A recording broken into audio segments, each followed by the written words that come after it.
Yeah, she's a supergirl. Anu Saagimi podcast Hea tüdruk. Supergirls don't cry.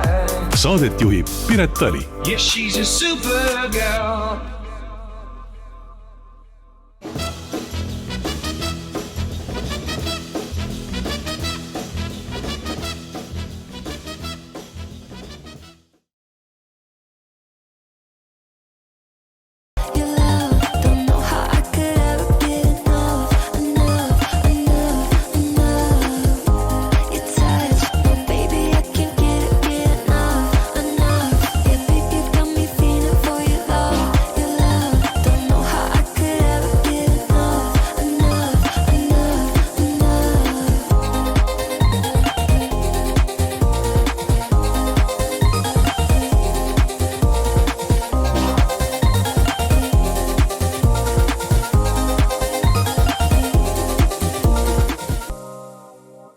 Ja meil on suur rõõm alustada oma 31. saadet. Anu, mis asja sa teed? Mis sa rõõm, mul on nagu...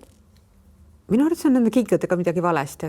Mul on 2 parema jala kinga kaasas. Nad on täpselt ühesugused. Need on mu isiklikud kingad. Ma ei ole käinud niimoodi, et ma käisin täna hommikul poes, ostsin kingad ja mulle pakiti kogemata nagu 2 parema jala kinga. Et tähendab, siis mul on 2 vasaku jala kinga mul kodus. Kui on? Ei, no aga kus nad on siis? Äkki sa sattusid mingi parema jala kinga poodi, kus müüakse ainult parema jalgsete kingi? Ei, ma olen ju käinud nende kingadega varem ka ju. Sa tahad öelda, et sa ostad omale 2 paari ühesuguseid jalanõusid või? Ja mitte ainult. Mis mõttes? Et sa ostad ka 3 ja 4 paari või? Palju sul neid kingi on? Ei, mul on niimoodi, et kui mul on mingi lemmik riideese, näiteks T-särk või bluus või kostüüm. Ja kostüümidega võib-olla mitte nii palju, kuigi valetan on küll. et kui on midagi väga head, mis istub suurepäraselt mul seljas või jalas, siis ma ostan neid topelt ja T-särkide ja maikate ja aluspesuga on, et siis ma ostan isegi 3 paari. See 3 on ka kuidagi minu number. Ja see on puhtalt sellepärast, et... Järelikult sul on 6 kinga, mitte 4. Ei, mul on ilmselt 2 paari kingi, aga mul on küll see asi, et kui mul on üks hästi lemmik lilla kostüümi, üks roosaga näiteks, et ma tean, et kui see istub mulle perfektselt ja ma tahan sellega praktiliselt iga päev käia või hästi tihedalt, või reisil näiteks. Mul on lennukiriietus ja siis mul on linnariietus ja bioriietus ja loomulikult sellised asjad.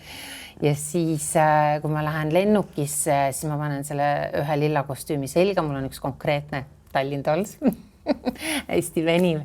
Siis, aga kuna ta on nii ilusat värvis, ma tahan sellega linna peal ka ringi kooserdada. Aga ma ei lähe ju selle sama kostüümiga, millega ma olin lennukis, higistasin läbi ja võib-olla mingi väike veini või kohviplekik läks peale, siis on mul kohvris veel identne täpselt samasugune kostüüm. Et jah, ma ostan asju topelt.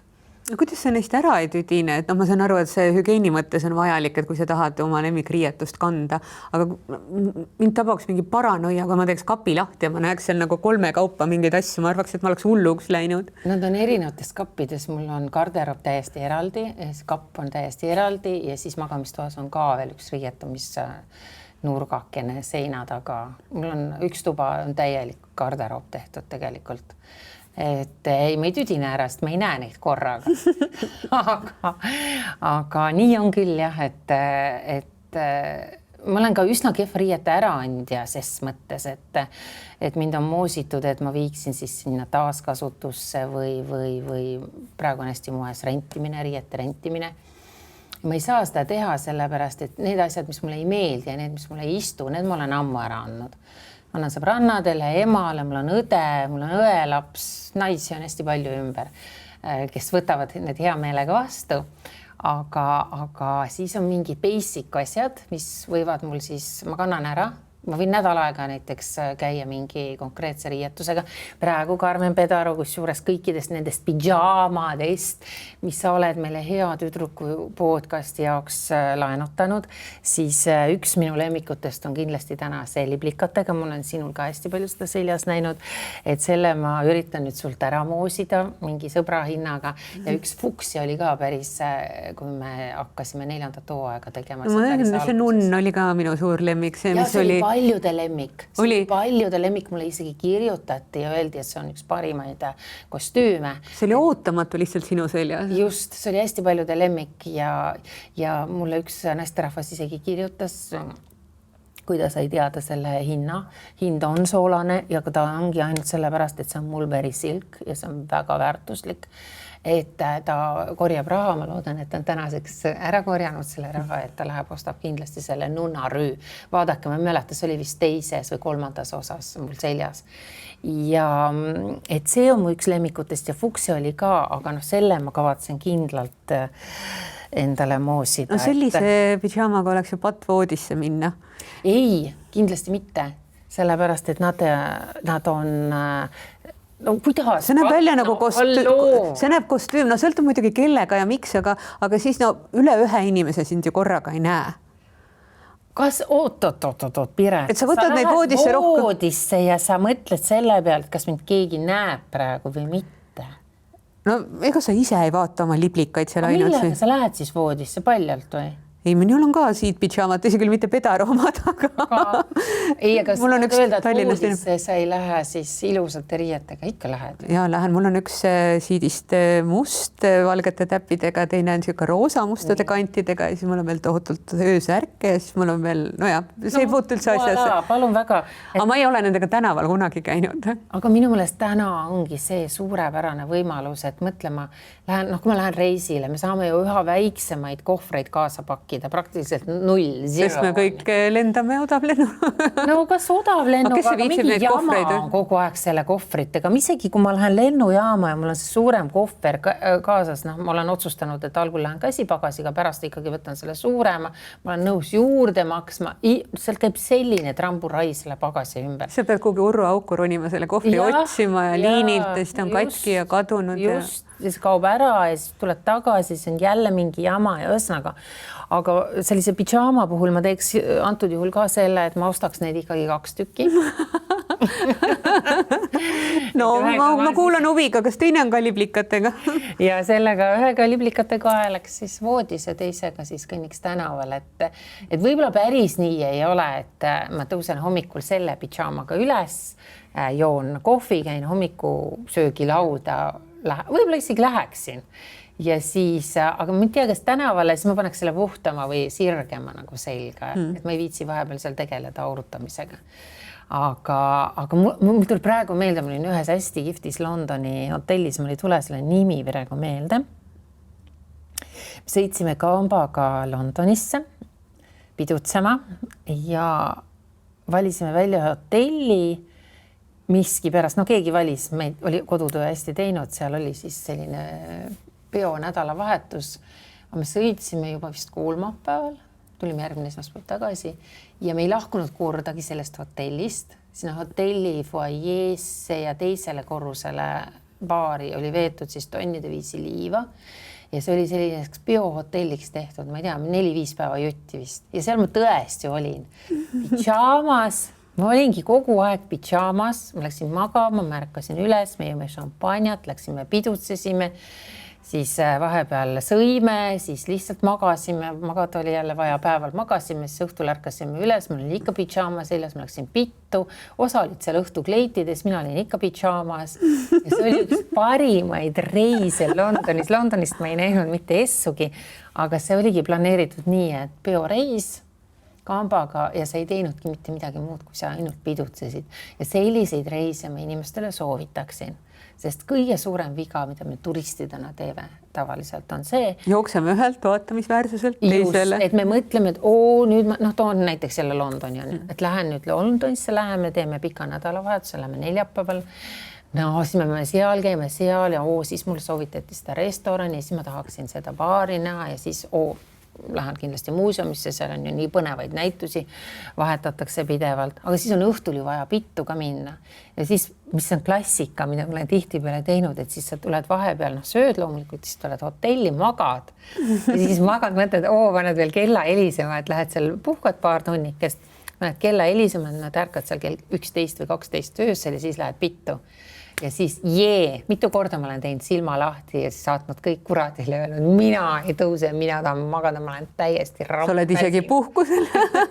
ja siis ma saadan selle peo kuradile ja nii mitu korda me tegime seda ja lõpuks me siis otsustasime, et nii, peoreisid on täiesti eraldi ja sellised turistikad on täiesti eraldi reisid ja see toimib kõige paremini. Ehk siis, kui te olete otsustanud minna peole või kontserdile, et tuleb mingi äge esineja kuhugi linna, siis pidutsege ja käige seal kontserdil ära. Ja jätke vaatamisväärsused, kus kurat. Las need vanad kirikud ja kõik muud asjad ootavad oma aega. Järgmist reisi. Et ärge nagu leppige nendega mitut asja, nagu ärge olge eestlased, ma tahan seda öelda. Võtate kaasa oma konservid, oma joogi. Suitsuvorsti lahustava kohvi ja selle keedupulga. Just. Ja siis üritate nagu ühe reisi sisse mahutada 3 erinevat reisi. See ei lähe, et tehke nagu üks asi korraga. Et mäletan, et siit on juba mõnda aega, kui me selle otsuse tegime, et reisid tuleb konkreetselt jagada siis nagu vaatamisväärsused ja siis peoreisid ja lihtsalt gurmeereisid ka, et sa käidki põnevates restoranides ja naudid ainult toitu või siis lihtsalt, et sa rannareisid, et sa lähedki Londonis. Kohutavalt ilusad rännad on Londonis. Teimsist ujub kogu aeg midagi. Brighton on okei. Ja Inglismaal on väga ägedaid rannaalasid ka, et sa ei saa kõiki neid asju ühe korraga. Sa ei saa, see on ilmvõimatu. Et just sellised eraldi lõigukesed, välja arvatud siis, kui sa lähed võib-olla tõesti 3 nädalaks või kuuks ajaks. See on hoopis teine teema, et rendid auto ja siis käid ühest kohast teise, vahepeal pidutsed, vahepeal vaatad vaatamisväärsusi ja naudid roogasid, et seda tahtsin öelda, aga ma olen nii happy päriselt ka, et täna võib minna sellise pidžaamaga, ma võin minna peole, ma võin hommikul ärgata, ma lähen peenes hotellis hommikusöögilauda. Ma lähen linna peale kooserdama, panen tossud või no see ei näe üldse pidžaama välja. See näeb üldse kostüüm välja minu arvates, et selles mõttes sellega võiks ka mingisugusele board meetingule minna, mingisugusele ärikoosolekut. Vastuvõtule, Roosiaia peole. Sinna sobiks see suurepäraselt. Ma räägin, Karmen, sa jäid sellest pidžaamast praegu ilma. Ja kusjuures mulle Karmeni puhul ma pean jälle lisama, et mulle õudselt meeldis, mul on tegelikult üks hästi ilus mururoheline pidžaama ka, mida ma olen ohtralt kasutanud, aga seal jäi nagu seksikalt natuke, see püks jäi lühemaks, mis oli ka väga lahe, king tuli esile. Kui sul on väga kihvtid kingad, siis püks võib ka natuke lühem olla ja siis eksponeerid oma liblikatiibadega kingi näiteks. Või pahkluid. Just. Ja see oli ka väga okei, aga siis ma Karmenile ütlesin, et okei, tee natuke pikemaid pükse ka selliste pikema siresäärte jaoks ja ta tegigi ja need on just need õiged.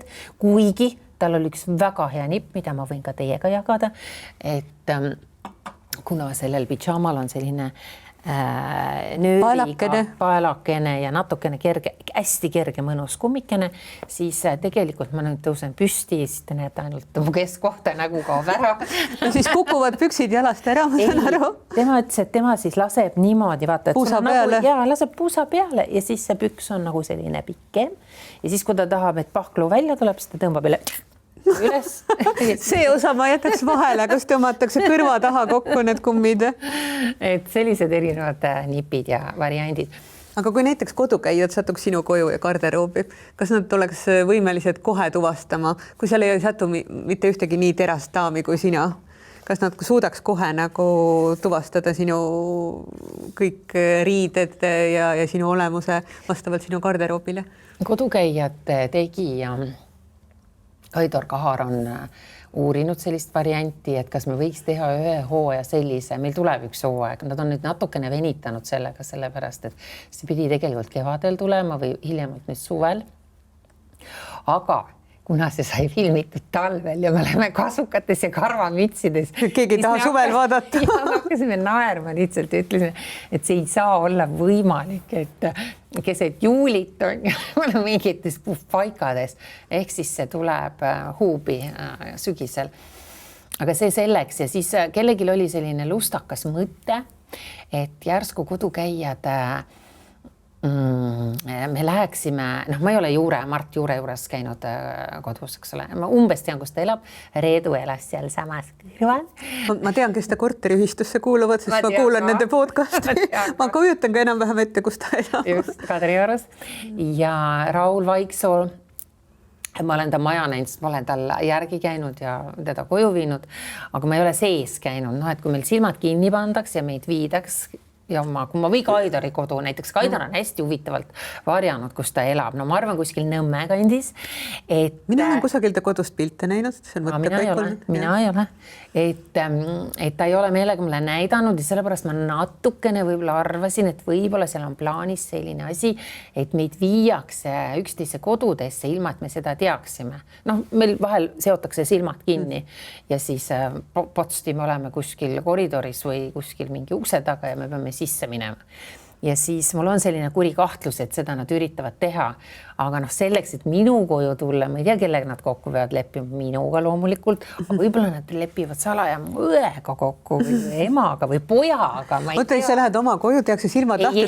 Oi, ma ei tunne ära. Mina pean rolli mängima, aga teised on ju minuga koos. Ja nad peavad ära arvama, kes seal elab. Aga kuna mul on 2 külmkappi. Üks on ääreni täis šampanjat. Ja kui nad selle helerohelise külmkapi lahti teevad ja seal on ainult šampanja sees, arva, mitu korda nad peavad arvama, kes selles kodus on. Võib-olla nad arvavad, et seal elab mingi sommelier, kes kogu aeg testib neid ja siis hoiab oma maitse meelt värskena. Ma ei saa oma koju lasta, seal on nii äratuntavaid elemente. Et kodukäijatest ka meil lastakse alati need, kes seal on koduomanikud, need pildid võetakse maha või kleebitakse kinni, et sa ei näe siis perepilte. Ma sain aru, et sul on seal mingid Volkmann eksponeeritud, kus sa oled seal mul on nii suured sellised Toomas Volkmanni pildid, kus ma ma olen seal väga noor. võib-olla see ajab kedagi segadesse ja väga eriskummalistes kostüümides, et võib-olla ei tunta, võib-olla Vaiksoo ei saa pihta, aga härra Mart Juurma tabab kindlasti ära, et see olen mina seal sulgedes ja karras ja litrites. Aga see oleks huvitav ja ma tean, televaatajale oleks ka kindlasti põnev näha, milline kodu on.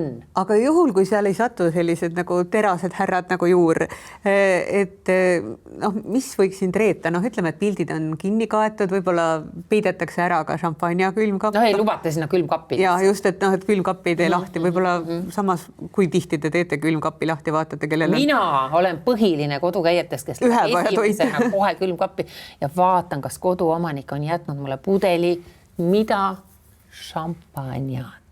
Ja tihti nüüd nad on sellest õppinud eelmistest hooaegadest, kui šampanjat ei ole, siis tulevad väga nõrgad punktid. Ma saan aru, et sa oled ära ostetav, et sa oled manipuleeritav. Aga ma saan aru, et sa ei joo ju igasugust šampust, et siin ei ole šampanjat, et siin ei ole mõtet mingit prosekot või kaavat jätta. Vähemalt Larson, Moetti me enam ei joo, Veuve Clicquot ja Dom Perignon loomulikult ja siis on nišikaid hästi palju huvitavaid.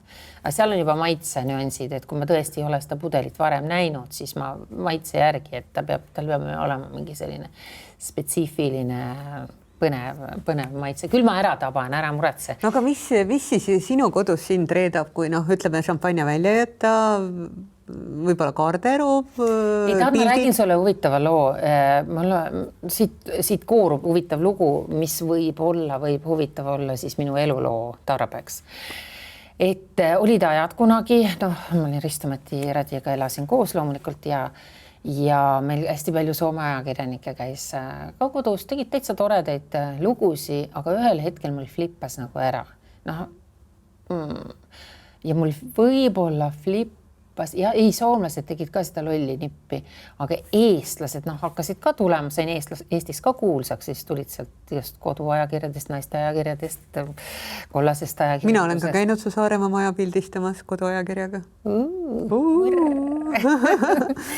ja mis mind eriti, Saaremaa veel Saaremaaks, aga mind Tallinna kodu juures tohutult hakkas ühel hetkel häirima see matslikkus, ajakirjanike matslikkus, et nad tulid mu koju ja järsku, kui ma hiljem loen seda artiklit ja ma ei tea, kas, sa oled ajakirjandust õppinud ju Tartu Ülikoolis. Mul on isegi magistrikraad.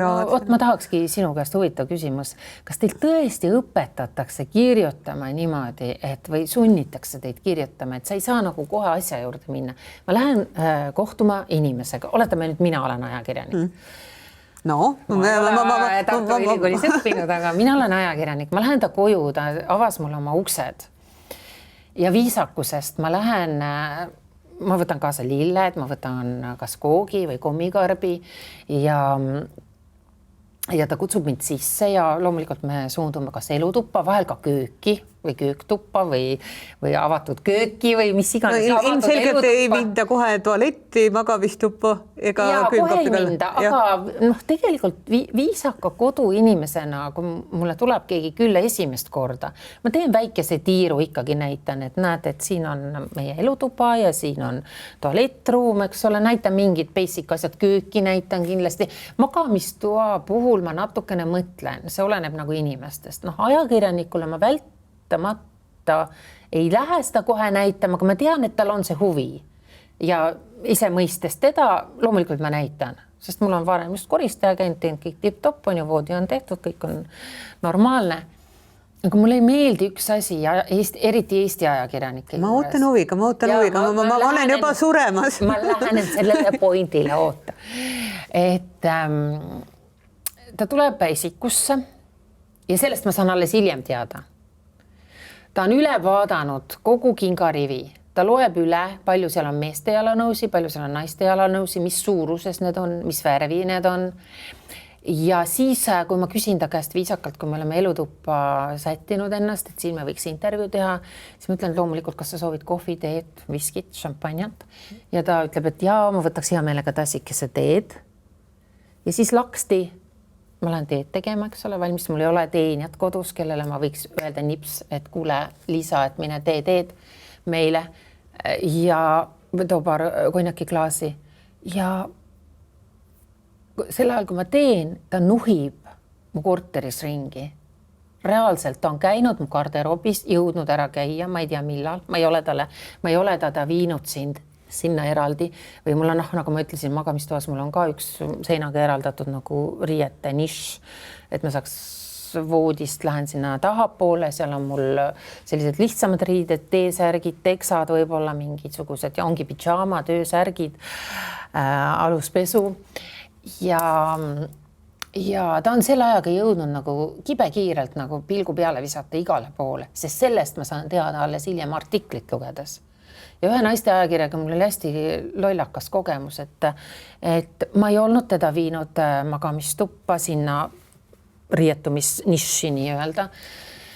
Ja pärast ma ajakirjast loen, et Saagimil on riiulis 50 valget teesärki, 30 paari teksaseid ja siis, et pesu on volditud seal mingi teatud kujul nagu pandud läbipaistvatesse karbikestesse ja ma loen seda, mõtlen, et oot, kas ma jõin šampanjat või kas ma nagu ei märganud, et keegi oleks et ma oleks seal temaga teinud tuuri oma pesuriiulis. Jah, ja isegi see solvab mind. Okei, sa tuled esikusse ja siis sa paned märgile, seal on 2 paari mingid meeste tosse, siis seal on ühed veel mingisugused pläidud, aga need on millegipärast 44 suurus on ju. Kõik see pannakse kirja, et what the fuck, nagu mida teile seal õpetatakse. Ja mulle ei meeldi ka see, kui ma lähen kohtumisele, kui ma nüüd ühe auruga panen kogu selle loo kokku. Krister Kivi, sinu kapsaaeda Kivi, et ma mäletan, et mis mind ehmatas ja mis mind hästi palju õpetas, et ma pean arvestama, mis ma selga panen, kuidas ma lähen, milline ma välja näen. Ma lähen intervjuule, kus üldse ei filmita ega mitte pilte ei tehta. Lihtsalt ma annan selle intervju. Ja siis ma tulin, armukese juurest just parasjagu, mul olid tema saapad jalas. Õnneks ta oli väikese jalaga armuke, mul on 40 jalanumber, tal oli a la 41 või 41 pool. Ja ma panin lihtsalt tema need Caterpillarid jalga nagu, et lihtsalt kiiruga oli sombune, vastik, kole päev. Mul olid mingisugused õhuksed jalanõud, panin need jalga ja siis viskasin vist tema isegi jope mingi suure selga, et oleks hästi soe.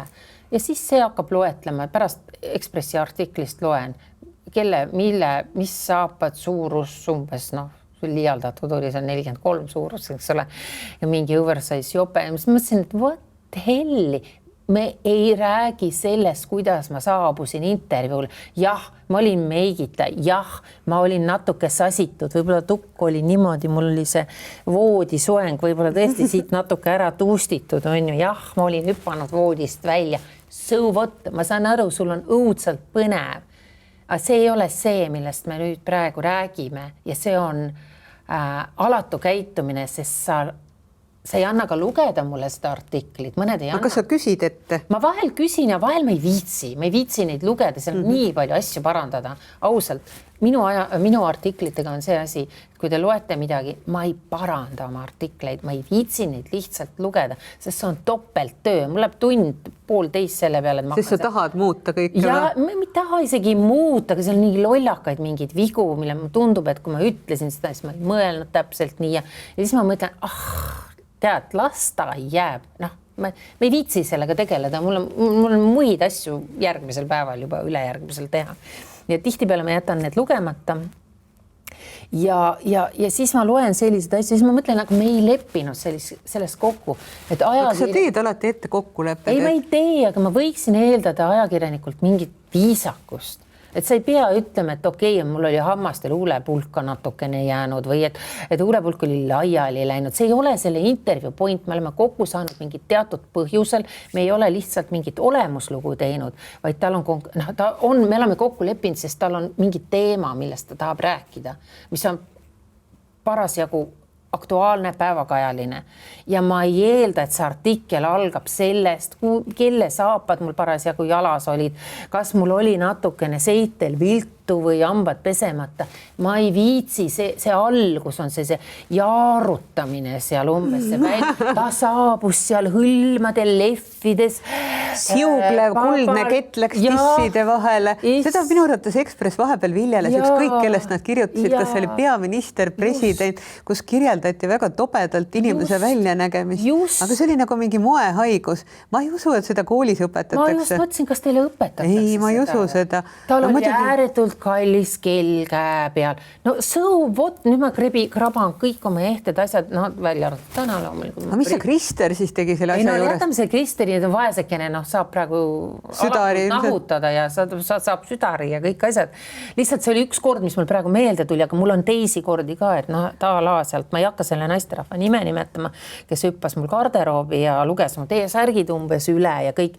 Me ei leppinud ju sellest kokku, et sel ajal, kui mina teen sulle kohvi või teed köögis, et sina käid vupsti ära minu magamistoas ja loed üle minu rõivad. Ilmselt on tegu väga heade ajakirjanikega. Mina olen kogu elu halb ajakirjanik olnud. Ma ei ole kellegi garderoobis alukaid kokku lugenud. Ma julgeks isegi minna, minu meelest see on nii alandav ja siis see artikkel tuleb välja nagu. Ma mõtlen, kuidas sa mulle pärast otsa vaatad.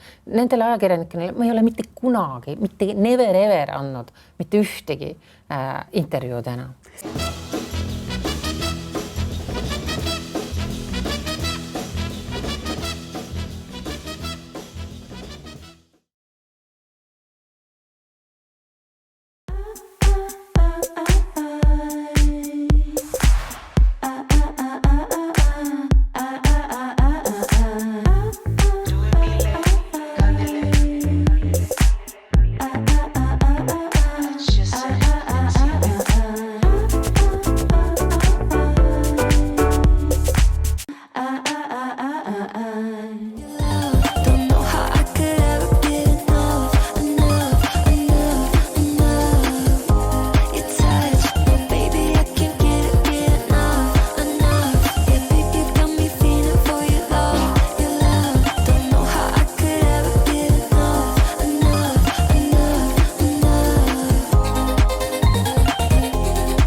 tead, mis on veel hullem?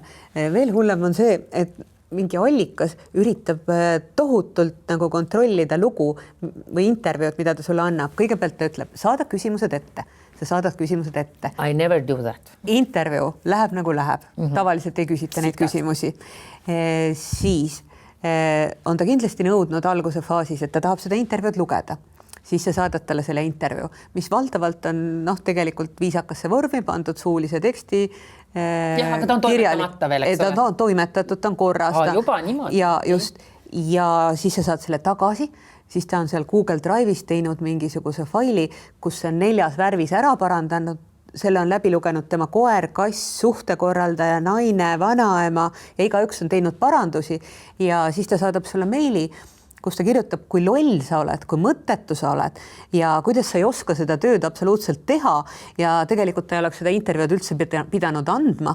Ja siis ma mõtlesin ka, et kas see on nagu mingisugune suhtekorralduslik kool, kes õpetab inimesi siis nagu intervjuud andma ja tekib ju küsimus, et see on nagu kahepoolne suhe nagu tango tantsimisel, et mõlemal poolel läheb seda intervjuud vaja ja miks ta siis nagu sellistel inimestel, ma segan vahele, nendel on manager järsku, koer, kass ja vanaema võivad ka olla, kellele tihti või abikaasa, eks ole, kellele antakse see lugeda, aga tihtipeale meie nendel väga kuulsatel staaridel siin ei hakka nimesid jälle nimetama, et on ju need managerid, suhtekorraldajad, kes siis loevad üle, ma arvan, Marjan Vesujalg võib-olla ei solvu, kui ma ütlen ta nime, eks tema kontrollib ka kõik absoluutselt üle, aga siin on veel inimesi, siin on Liis Lemsalul on väga kõva manager, nimesid nimetamata nagu nägite, liiga palju šampanjat joonud ja siin meie mingitel rockstaaridel ja kõigil nendel on ka, et kellel on oma naine, siis manager ja nii edasi, et see on nagu nii kohutav, aga mis ma tahan lõpetuseks või mitte, ma ei taha ei, see on imeline, et see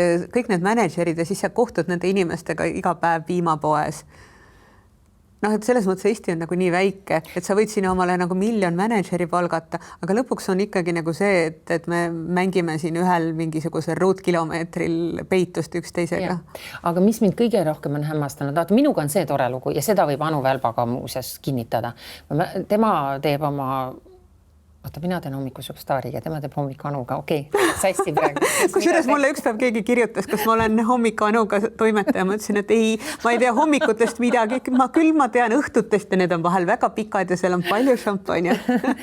Et see oli nii armas, enne kui ma tema saatesse läksin, ta on nii viisakas, ta on üliarmas inimene. Ta teeb jubedalt eeltööd, ma arvan, et on maailma kõige püüdlikum ja tublim ajakirjanik. See võrrelge minuga, kes ei läheb hopsti pea ees vette.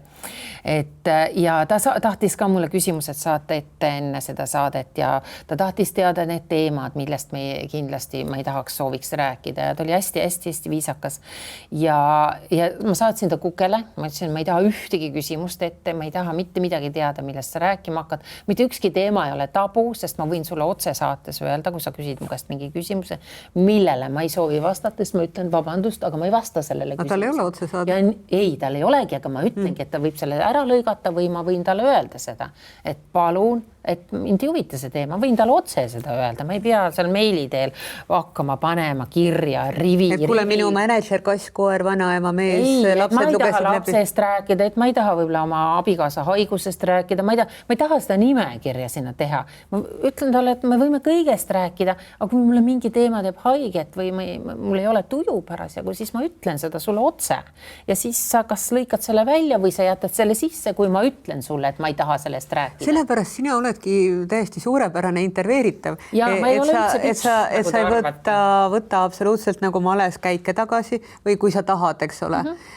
Ja teiseks sul puudub nagu ka nagu tohutu vajadus endast jätta mingi mulje. Absoluutselt 0, 0 ja see oli nii tore ja ta mõistis mind, ma läksin sinna saatesse ja saad aru, mul tuleb nii hea vibe siis, kui ma vastan extempore ehk siis mul tuleb selle päeva vibe tuleb sisse, ma olen sellest tujus, mul on see mood, ma ei ole ühtegi vastust ette valmis mõelnud ja see läheb ja see nagu meil siin saates tegelikult, te arvate küll, me oleme meeletu kodutöö ära teinud, me pidime täna muuseas rääkima puukidest ja me räägime ajakirjandusest, mis on ka omamoodi puuk, majandus on ju, aga see selleks ja siis, ja nii ongi ja mulle meeldib, kui mind üllatatakse, välja arvatud üks kord, Marko Reikop, sa tegid mulle ära, me oleme aastaid vihavaenlased, aga sa panid mulle ära. kas ma sellest olen rääkinud või? ei ole, ma tahaks kuulda, sa pidid mingit tarapkane sööma või? ei, issand, kas ma tõesti ei ole selles saates sellest rääkinud? ei ole, ma ei ole seda saadet isegi näinud, ma ei tea, kas sa käisid Ringvaates? ja Ringvaates ma käisin aga ma ka ega Anu ka ei kutsunud mind ju aastaid sinna. ta kartis sind või? ei, vaata, nemad moodustavad grupi, issand, ma paljastan liiga palju. no moodustavad grupi, räägi edasi, minul on väga huvitav. Nendel on ringkaitse, ehk siis kui sa oled solvanud, näiteks ma toon näite ka tulevastele põlvedele nüüd. Oota, sa solvasid nüüd? Kui sa solvad näiteks Margus Saart, Marko Reikopi, Anu Välbat, Grete Lõbu, siis mitte Grete Lõbu, mitte Grete Kuld, vabandust. See ei ole selles majapidamises. jah, see on teine kategooria. et siis nemad moodustavad ringkaitse, et kui sa ühte nendest solvad, siis ka sa oled solvanud kõiki neid inimesi. Ja see oli hästi huvitav kogemus minu jaoks. Mina solvasin kunagi ka räigelt Marko Reikopi, kui ma töötasin ajakirjas Just, jälle ülestunnistus, confession tuleb siit jälle. Et käisin pidudel, tol ajal ju ei olnud meil see mobiilivärgindust ja fotograaf Paparazzo oli kohal, ma võtsin ta kaasa, see oli keelatud, aga kuidas me sisse saime üldse Club Angelisse, ma ei mäleta. No ühesõnaga, mul oli staarfotograaf Indrek Kaletin igal pool kaasas kogu aeg, see oli nagu mul purse, nagu käekott. Igaks juhuks alati kaasas, kui tekkis huvitav moment, ta tegi ka klõps ja mul olid selline rubriik ajakirjas Just nagu roosad uudised.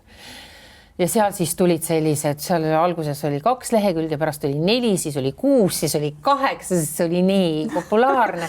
Ma kogu aeg mõtlen, et ma lähen, võtan neid Juste välja ja töötan need läbi, aga... Need on parimad, need roosad leheküljed, roosad uudised, need on pärlid. Lõpuks me hakkasime esimestena ka inimestele maksma selle eest, kes sai 25-ka, kes sai 50. Need, kes tegid pilti kellestki või? Ja Soita, see on siiamaani, Soomes on see täiesti tavaline, Rootsis ka. See on täiesti normaalne, ma võtsingi sealt Rootsi nagu malli üle. Et ja saadki, sulle antaksegi pappi selle eest, kui sa saad mingi laheda pildi ja seal ei ole, see ei pea olema skandaalide skandaal. Lihtsalt oligi, me tegime Justis ka seda Ita Ever tuli ilmselt vahepeal, tal oli proov Draamateatris on ju, käis korraks Solarisest läbi, ostis mingi vorstipaki, võid natukene ja vist oli mingi croissant ka. Ja meil oli tore Paparazzo Karli Saul, tervitused sulle. Väga häid pilte teeb. Teeb häid pilte ja ta oli ja tema oli see, et me saatsime ta lihtsalt ja ta läks vabatahtlikult, ta ise tahtis. Et ta nagu hängas linnas ringi. Ta hängas päevad otsa linnas ringi ja tegi täiesti suvakaid pilte. Ja see oli üks Ita Ever ostis vorstikest, croissandikest ja me tegime niisuguse väikse toreda nupu pilt, hästi ilus, kõik oli nunnu. Ita Ever mörlas Solarises. Reikop? Ei oota, Reikopini ma tõin näiteid nagu, et see oli see paparatsanduse aeg. Ehk siis ma käisin ka ööklubides, mul oli, nagu ma ütlesin, siis see käekotikene oli kaasas. Sa läksid Angelisse ja tabasid Reikopi teolt? Jah. Nüüd ma olen jälle persona non grata. Ja vahet ei ole. Ja see pilt läks muidugi üles. See on väga kurb. Selles mõttes on väga kurb. Aga... Kus juures? Mul on tunne, et ma mäletan seda. Greta. Non Greta oli, mitte non Greta. Ma olin Greta. Greta Thunberg. Ma olin aastaid Greta, sest see oli tõesti alatu nipp. Mind pandi karistuseks, minu nimesilt pandi ühe vetsu ukse peale, Anu Saagim. Teise peal oli Mart Aaber. Sest ta oli minu kambajõmm ja tema jälle tegi muid lollusi. Tema ronis mööda Angeli kardinaid näiteks seal üles, mida ei tohtinud teha, rippus seal. Tema pandi karistuseks sinna teise vetsu. Aga kõik said aru, kes kuhu vetsu peab minema, kui said aru. Need olid nii lahedad ajad tegelikult ja siis läks aastaid ja Marko siis, ma ei tea, kas ta tahtis mulle kätte maksta, kutsus Ringvaatesse, mõtlesin kahtlane värk. Ja millest me ikka seal räägime ja siis mingi teema oli üleval, mingisugune, võib-olla oli ka siis meelelahutuse teema või kuulsuste teema. Aga nad natukene petsid mu ära, ma läksin sinna saatesse ja siis Marko seal tagaruumis musikali ja ka küsib mu käest, Anu, kas sul on mõni teema, millest sa ei taha mitte mingil juhul rääkida? Ja mina, blondiin, nii armas, et me ära leppisime Markoke, vist ütlesin ühe teema, et noh, palun ärme sellest räägi, sa tead küll, mis teema see oli. Ja kogu intervjuu oli selle. Ja siis oli see saade käib, ma istun seal, kõik on imeilus ja me räägime kõik sellest asjast, millest me pidime rääkima ja siis laksti tuleb mulle sinna vahele see küsimus, mis mul läks täiesti suu vett täis. Õnneks ei läinud nagu noh, selles mõttes, et ma leian alati selle mingisuguse, ma ei läinud kurjaks. Ma lihtsalt nähvasin talle midagi vastu, ütlesin ala umbes, et aga see, mida sina teed umbes kõik, noh, nagu nii kuluaarides räägivad ja teavad sellest, aga mis me siis teeme? Ja minu teema, mille sa praegu esile tõstatasid umbes, sellest kõik teavad, räägivad kuluaarides, aga mis me nüüd siis teeme? Jäi nagu 50-50. No siis me nagu natuke nagu leppisime ära. Ja nii kui ma olin temaga ära leppinud, siis ma just kui leppisin selle ülejäänud klanniga ka ära, paned see tähele? No ja siis läks muidugi veel paar aastat, enne kui Anu muidugi muga ära leppis, võib-olla. Ma ei tea, Anule ma pole kunagi haiget teinud ja siis ta kutsus oma saatesse, eks ole, et kuhu me jõuame nagu hommik Anuga, et see oli, ma lihtsalt tahtsin sinnani jõuda, et see oli nii tore. Seal ei olnud ühtegi küsimust, ma ei palunud ette saata. Saate jooksul ei tulnud ka vist selliseid teemasid ja kui tuliski, ei olnud selliseid teemasid, mis mulle oleks haiget teinud. Ja see sujus ja see oli üks imelisemaid, üks toredamaid intervjuusi üldse. Ja ma olen väga tänulik selle eest. Ehk siis, mis ma tahan öelda, et kui ma ise inimestega intervjuusid teen, siis mida ma olen täheldanud, et kõige lihtsam ja kõige toredam on teha intervjuusid väga-väga suurte staaridega. Ehk siis A-kategooria staaridega. Mis nad ei pitchi kunagi. Ja sinna kuuluvad Ivo Linna, Anne Veski, noh, ma võiks lõpmatuseni siin praegu, ma arvan, et kui Anu Välba tuleks, ma kutsuks ta oma saatesse, ma ei ole kutsunud. Ta ei anna eriti intervjuusid. No, ta ei annagi vist intervjuusid ja ma tean seda ja ma ei hakkagi teda moosima, et võib-olla kunagi tuleb vabatahtlikult. Et nad on nagu nii toredad, need A-kategooria staarid on maailma kõige paremad intervjueeritavad. See natuke nagu Margus Tšahkna oli mul viimati oma kalli naisega. Ma natukene kartsin neid kutsuda, sest ta on ka selline, Margus on selline tujukas, nagu ma nagu tean. Ja saad aru, nad on nii chillid ja nad ei taha enne, ei pärast, nad ei taha ette küsimusi, nad ei taha pärast seda asja üle lugeda ja vaadata. Nad on väga happy, sa ei tahagi neile haiget teha, nendega on tore koostööd teha. Ja siis on mingi C-kategooria, ma isegi ütlen D-kategooria täna, ma olen ka inimesed kastidesse pannud, uskuge mind või mitte. Ja siis nad seal on ja siis ma istun ja ma mõtlen ja täpselt see, mis sa rääkisid, saada mulle see intervjuu, siis nad käivad seal selle üle, siis ma olen mõne intervjuu jätnud nagu lükanud edasi, sest ma lihtsalt ei suuda nagu, ma olen isegi mõelnud, see intervjuu ei lähe eetrisse, ma ei viitsi.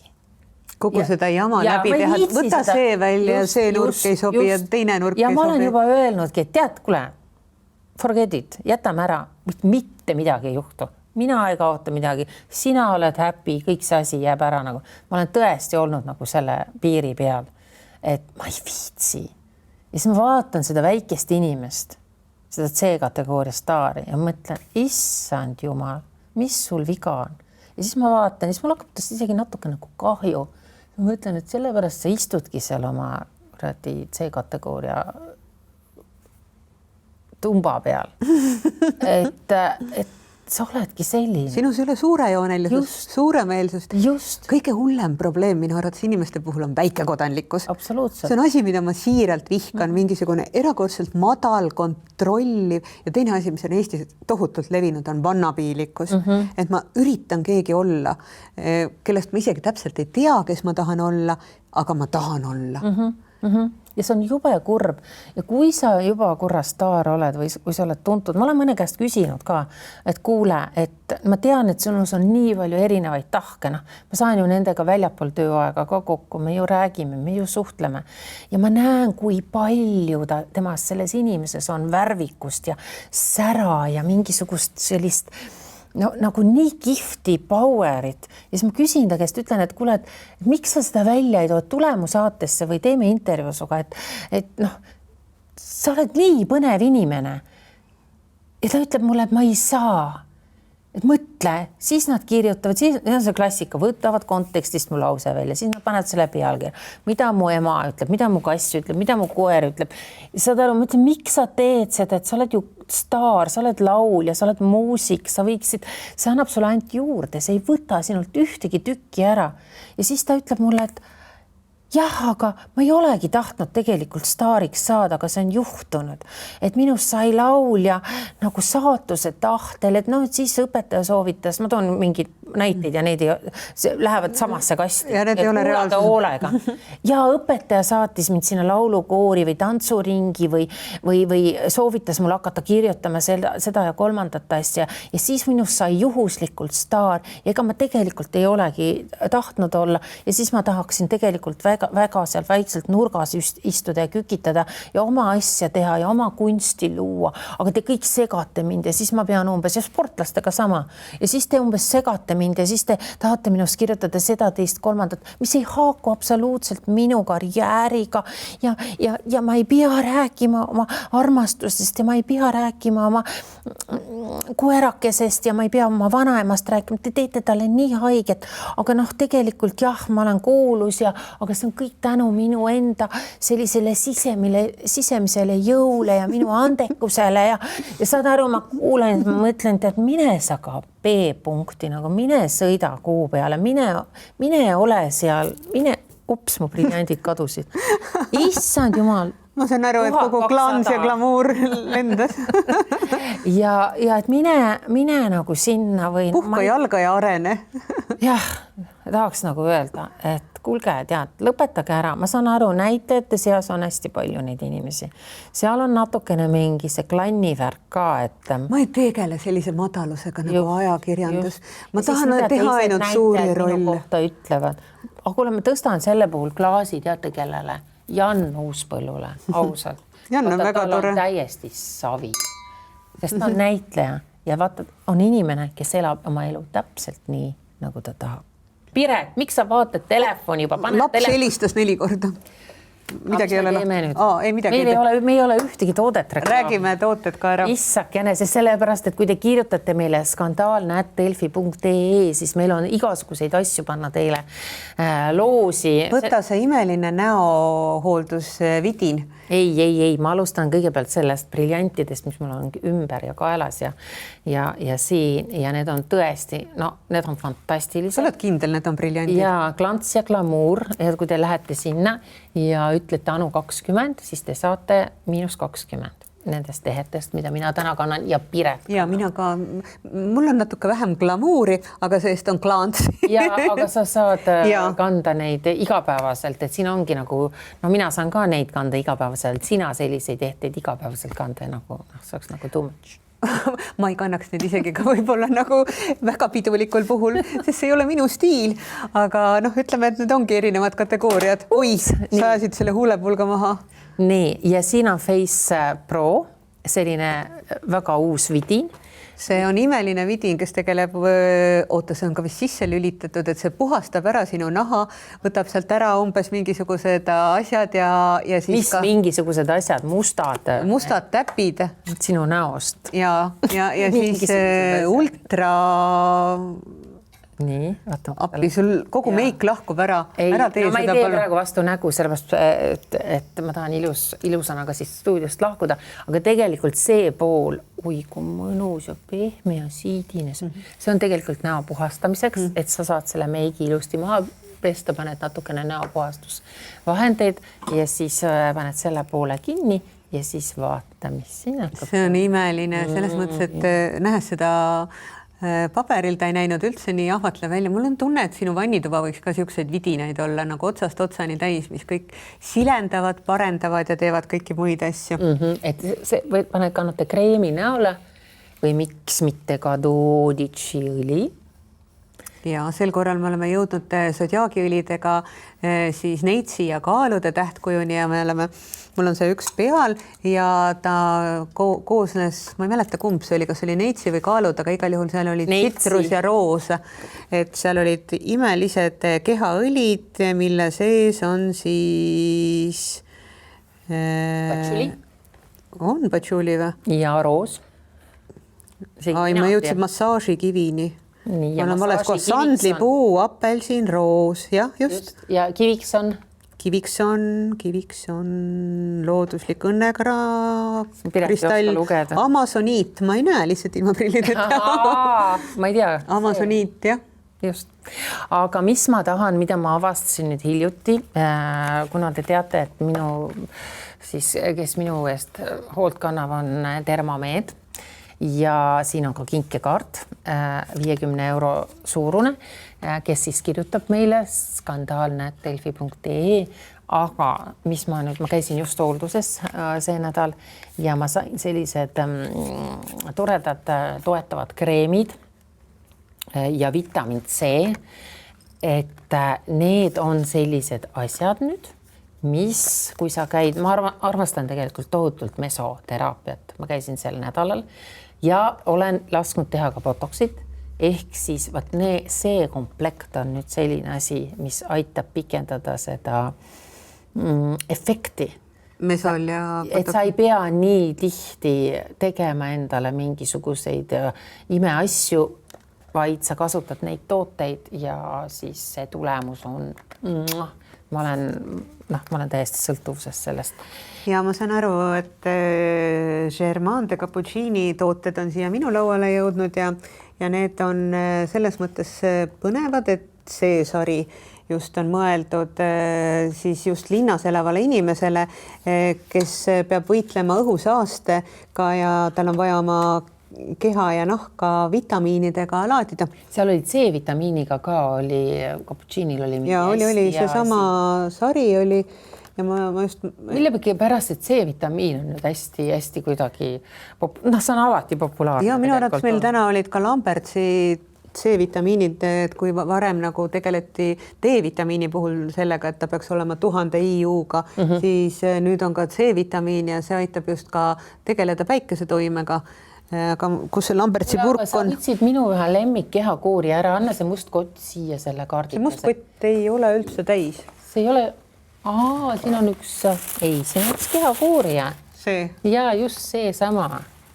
Kas see on iluidüllilt? Et siin pidi olema selline asi nagu salt sugar, vabandust, ja siin on maasikaseemned, anna see kotikene siia, see et ja teie saate ka selle kingituse omanikuks, see on Buduaaris muuseas valitud ka lemmikuks, ehk siis on maasikaseemnekesed, mis siis aitavad sul keha koorida ja aga sealt seal on üks kinkekaart ka kohe selle juures.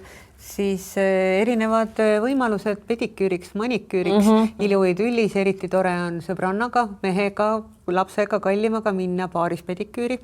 Meie Anuga oleme seda kogenud ja siis ka muidugi apteegi kosmeetika Babee ja minu arvates suurepärased tervislikud ja suhkruvabad joogid. See on mingi tore. Aga on võimalik veel kirju saata, sest kes teab, et isegi kui saab meil sel korral podcasti 4. hooaeg ühele poole, siis pole ju võimatu, et juttu jätkub kauemaks ja kirju loeme me sellest hoolimata hea meelega, kogume inspiratsiooni.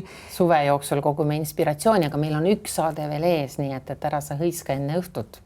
Jah, aga järgmise saateni ja kuulamiseni. Yeah, she's a super girl. Hea tüdruk. Super